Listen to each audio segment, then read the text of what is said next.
एक दिन आहे सिया मंदिर नीपल धनुषा देलौंगा ठाई हे घर सँ बाहर भेली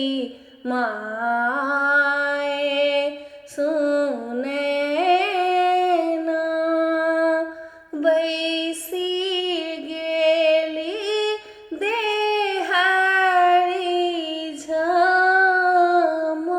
झमाई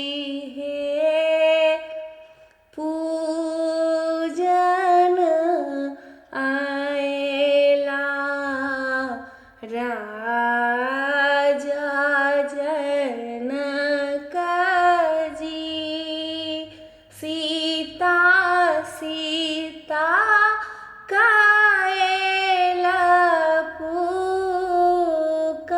पुकार हे घर सँ कहलनि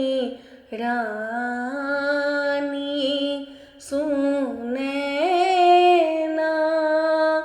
सीता कैल चरज आई हे सीता जोगबर कतहु ने भेंट